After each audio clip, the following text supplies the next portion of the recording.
What's up, guys? I'm SaltEMike, and this is your Star Citizen Week in Review for July 31st, 2023. We have another week without 3.20 updates or the postmortem that they told us we would see soon 2 weeks ago. We also had tons of updates around new missions that are coming, including cargo missions, and CIG can't go a week without trying to sell us something. All that and more on today's Week in Review.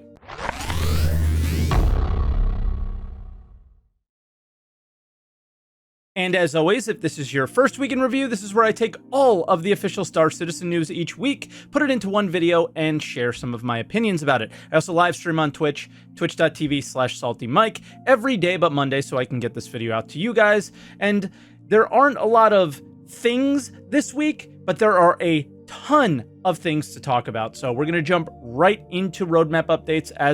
Like I said earlier, we really don't have a lot to update you on any patches or anything, but that roadmap update is beefy.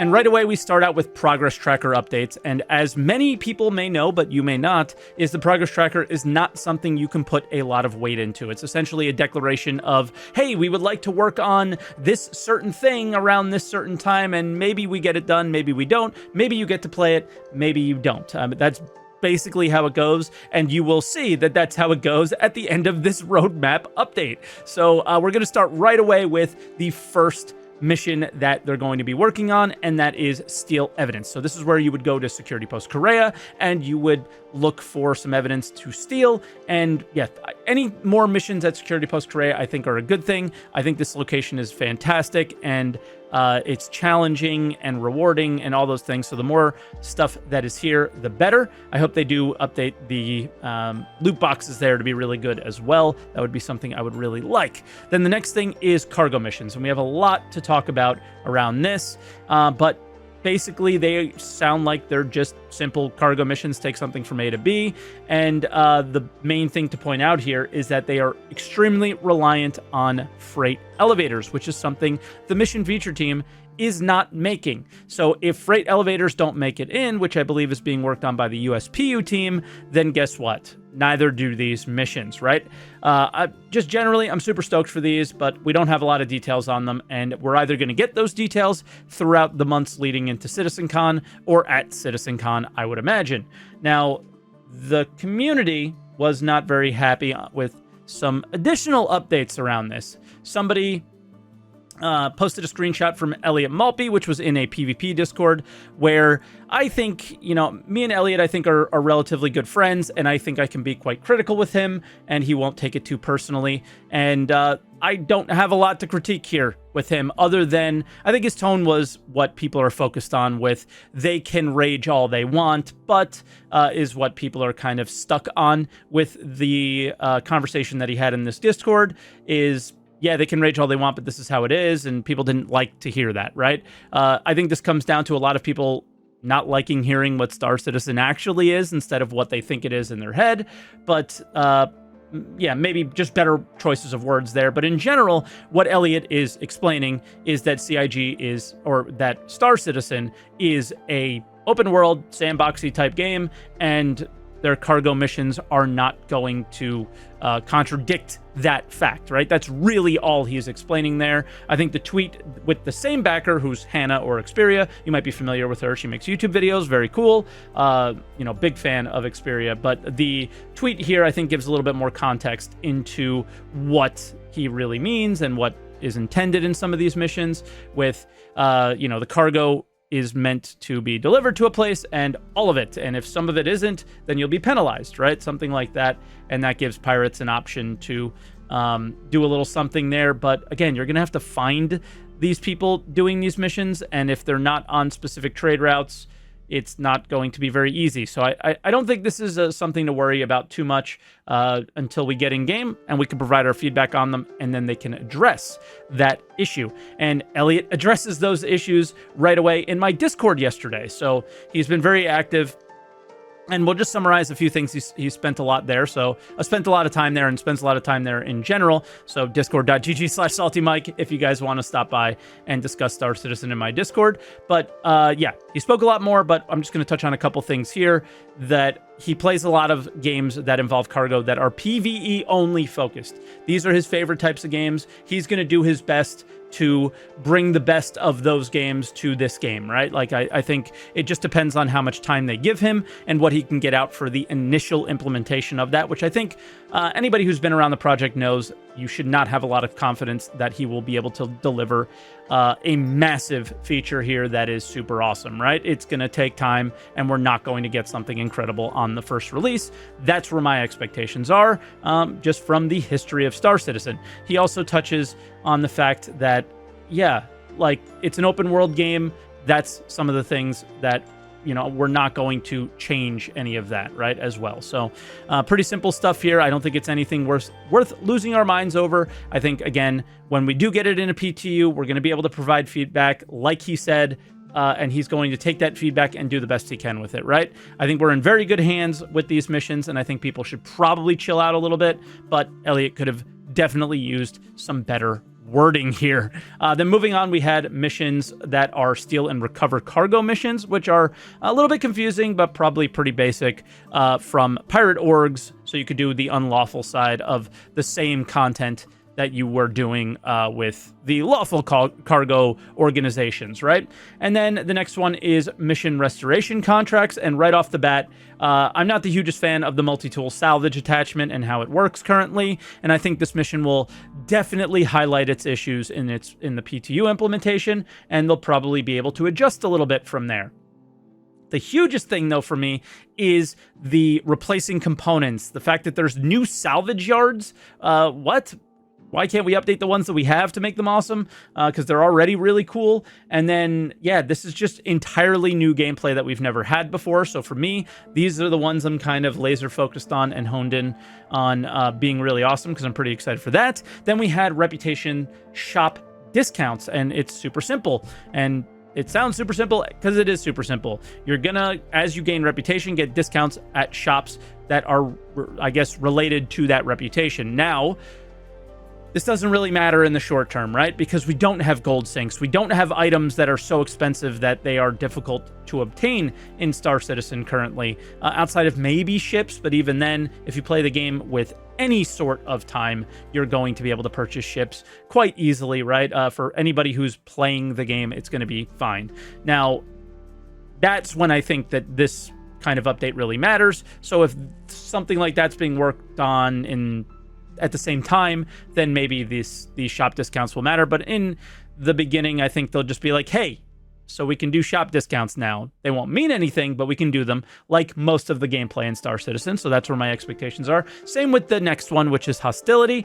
This is one of the features I've been looking forward to the most. I think, for one, it creates a want from players to maybe support certain organizations or planets like Hurston or Crusader, right? Like the security outfits at these locations. And on the other side, it gives a lot more story to these locations as you're traveling around, where if you're very active in Crusader, well, I don't know, maybe ArcCorp or Hurston might be a little bit more aggressive towards you, or the Ninetales would be. So if you go to a Grimhex, you might not be able to land, or many other options here that they might have. And I think that that's awesome. And I think that that will have more of an immediate impact than something like the reputation that we would gain with the shops.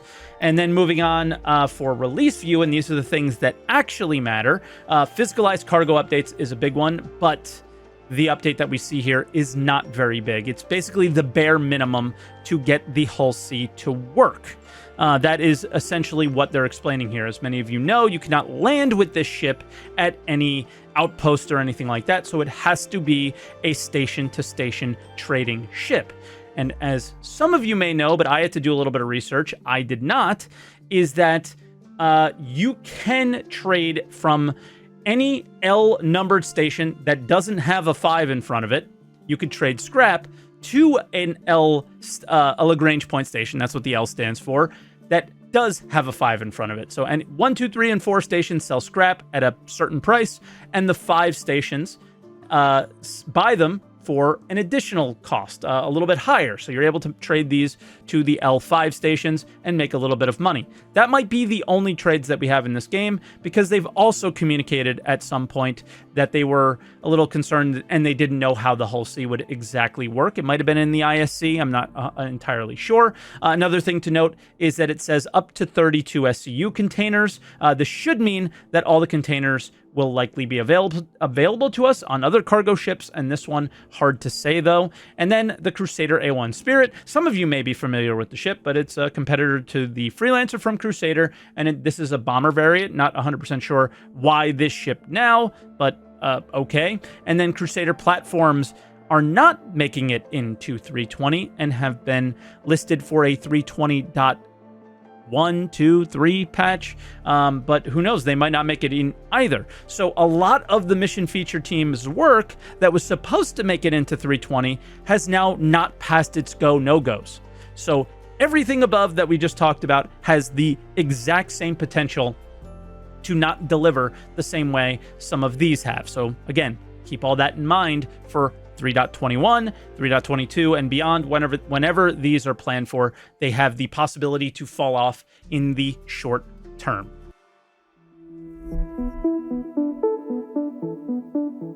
And then for video updates, we had just an ISC this week, which was more like an SCL, but I thought it was an incredibly good episode. They spent a lot of time nearly saying 10,000 caveats about that they were showing something very early. I don't understand why they're so nervous about these things sometimes. I didn't see any angry threads or anything like this from it, but this was the first that we saw of the vehicle munching feature. With the prototype, we've added in a new munching mode, sub-mode to salvage, so all of that hull scraping UI has disappeared, and we're going down to just what we need for this prototype, which is the ability to break apart a ship, which at the moment is going to look exactly the same as if you blew it up with your guns, but in future that would look rather different. What's happening right here? I see the bar filling up on the left, okay, but nothing's happening with the ship.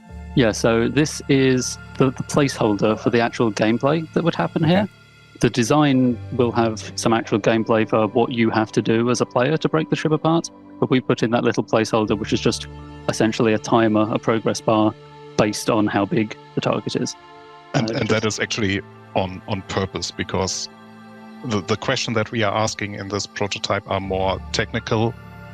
That means that we shouldn't focus on the gameplay aspect, so we should keep the gameplay as minimal or as simple as possible, and then so that we can fully focus on the technical bits of the prototype.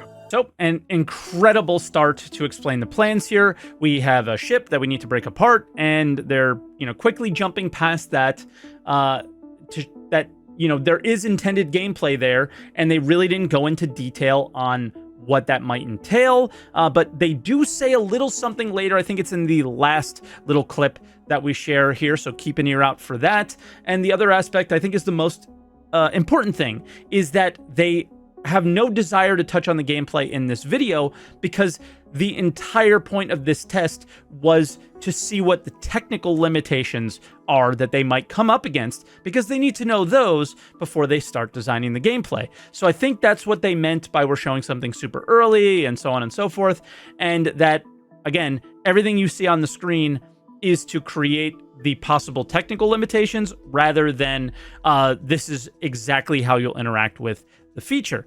And then they have to break everything that we saw that was broken up already into even smaller, more munchable parts. So breaking it into normal debris is stuff that you've seen before, but when we have this bigger part, it doesn't come apart into more pieces naturally. So in this prototype, we are just deleting the thing and replacing it with loads of tiny little placeholder pieces to act as the munched apart debris. What you're also seeing is a prototype for how you will get those pieces into your cargo, which is a little suction field that grabs those little pieces, drags them towards the grinder in the mouth of the Vulture, and from there they're converted into cargo.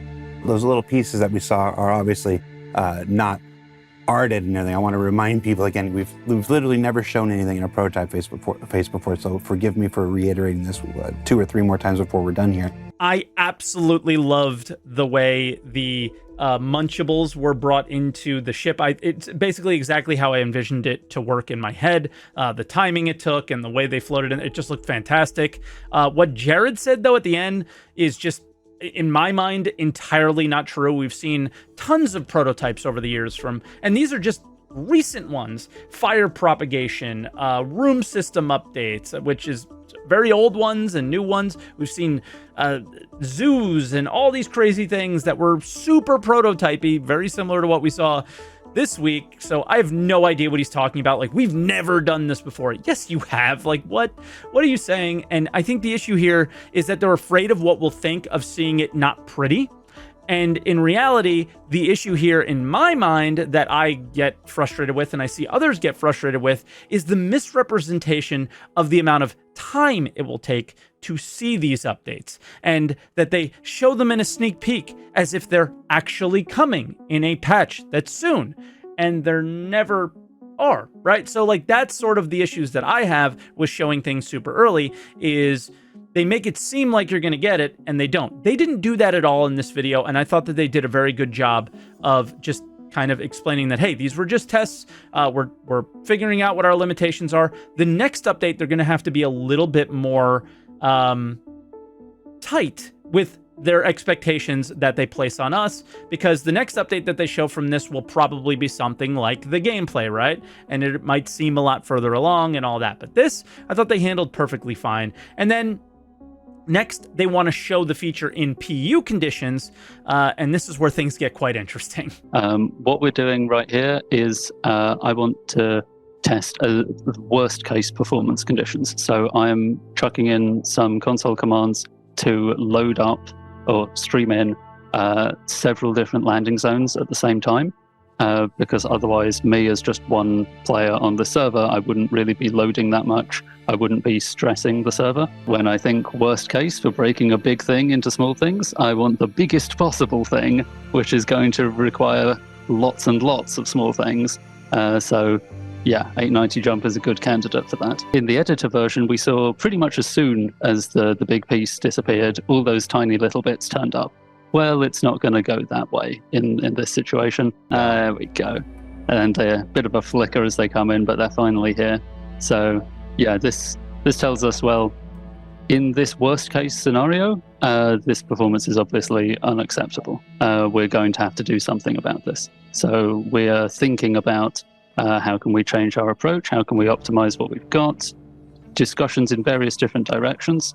But this is a key takeaway from this prototype. Right away here, the first thing to notice is that it's, something about just Star Citizen in general is that the low FPS on the server, and I highly suggest you guys watch the whole clip yourself, I cut it down, is that you can see the FPS of the server gradually going down as he loads in more stations. Just stations to the location. I think it was just stations. But in general, the more things on the server, the more issues we encounter. Right? So instead of the more players on a server, the more issues we encounter. But again, check this out yourself.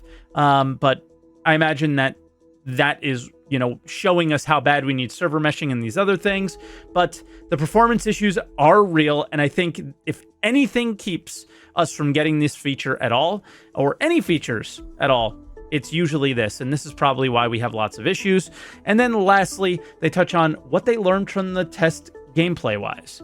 From the gameplay, we learned that, what about big ships? So how, for example, now you saw the Vulture trying to attach to the 890 jump. That is a bit of a wonky situation, and it doesn't feel right. So what about Vultures actually munching bigger ships? So how can we make that an interesting gameplay? What happens when the ship transitions into the smaller bits? So the masking is a huge topic that we have to solve so that it feels right and you don't notice that one element pops away and another element pops in. The conversion of materials. I don't know if you paid attention to the filler station bar that basically fills the SCU crates in the backside of the Vulture, but that fill drastically faster than it would normally do with hull scraping. It would be more painful for you to munch because you have to stand up from your seat more often, go down to the filler station, remove the boxes. So this is definitely an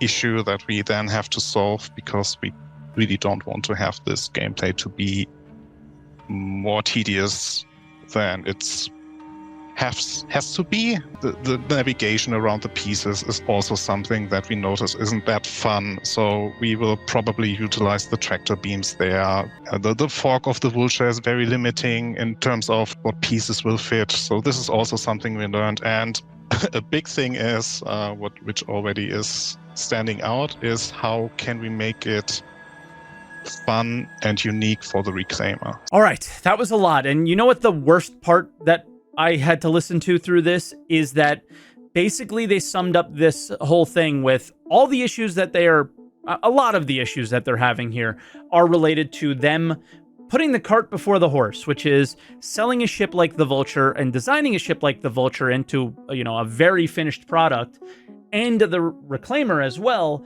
in a very finished state, before they ever designed the gameplay that was intended for them, right? So now they're figuring out ways to make the Vulture work with the forks, and putting things in them doesn't make a lot of sense, or the claw and all these other things. So yeah, I get a lot of comments that I don't understand game development, but how can we make these comments when CIG is basically doing everything backwards? How can we say that CIG is taking us through the process of game development when we see videos like this, right? It's kind of weird. And then just Torsten is one of those devs that I just have a lot of faith in, right? And I just hope he's given the time, just like Elliot. I hope he's given the time and resources to do this well. But as we know from history, most likely the Tier 0 version of this is not going to be great, because he's probably not going to have the time he needs to make it great. So let's set those expectations correctly. And yeah, maybe we'll actually enjoy the thing. We'll see. I think everything that I've seen in terms of the gameplay so far, I think looks fantastic. The one thing of note, I'm 99% sure it was in this clip, is that he said the Vulture attaching to an 890 jump, the Vulture breaking it down by attaching to it. That's the only thing that I find is going to be very odd and weird, and how that's going to work, because he seemed to touch a little bit on their design that they didn't want to share with us in this video, is that we'll be attaching to ships somehow. But yeah, so keep that in your brain for future updates that we hear and see how they do it. But with that, let's move on to some other updates.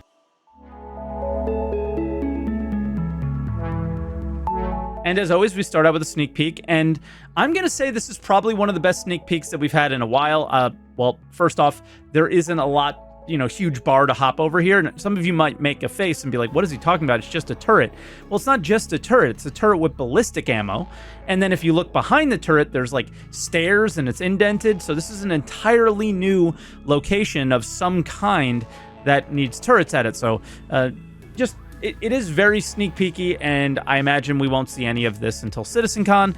The other thing of note here is that it's on that Pyro planet that they did the missions on for 2021 CitizenCon, I believe. And so, yeah, nothing really overly exciting here, but still, yeah, looking pretty cool. And I wonder what this all means. Maybe these are those salvage locations that they were talking about. And then we had a Galactopedia update where the main article was about SSN, or Spectrum, SNN, I think, Spectrum News Network, which is just a lore news channel that broadcasts out of Terra. And one of the side articles I found interesting was a Xi'an endurance race. I can't pronounce the name, but it looks really cool. And it's also very doable as an in-game event, like kind of now, it seems like.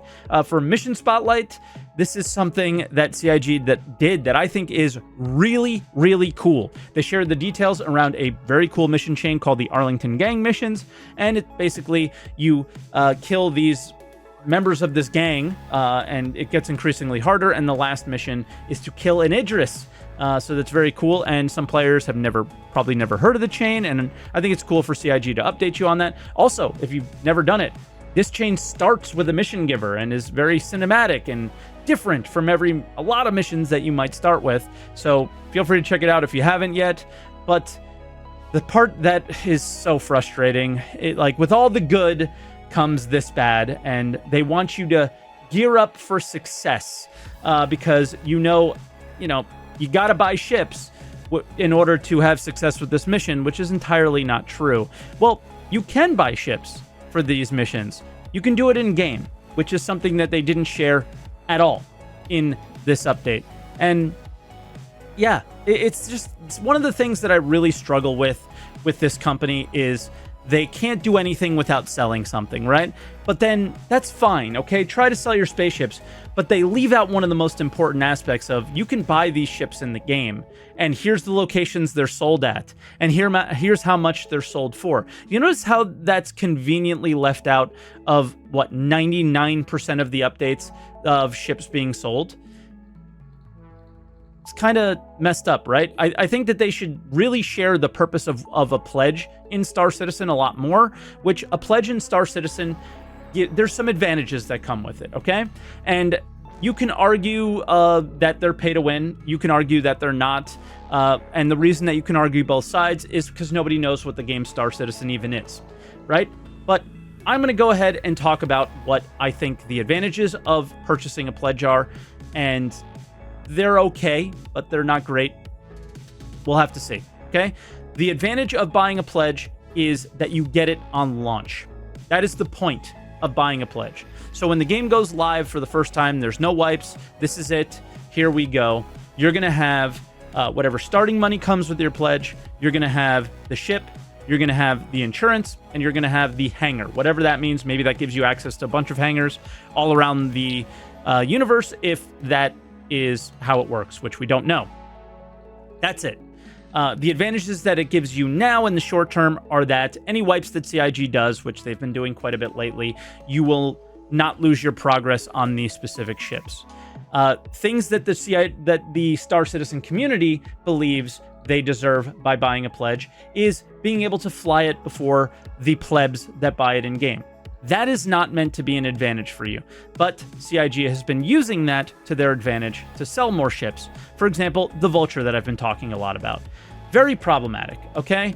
And again, I think that's why we need to share what the advantages are of buying the ship outside of the game for real money, but CIG needs to start sharing the advantages of purchasing a ship in-game, which is that you don't pay real money for it, but I think that maybe they should share where to get these and that it exists, because they don't. And, CIG definitely conveniently leaves this out on purpose, and I know they're a business, but they're also a game, and if you're going to share something about the game, you should probably share everything about the game, and I think that's really problematic. But that's where that leaves us, guys. So as always, thank you for watching. I really enjoy making these videos every week, and I really enjoy that you guys have been enjoying them. So as always, leave a like down below. We've been getting over 1,000 likes on these videos, so hopefully it will stay that way. And leave a comment down below as well. A lot of you guys have been leaving a lot of great comments. One thing I will say is some of you have not been leaving a lot of great comments, okay?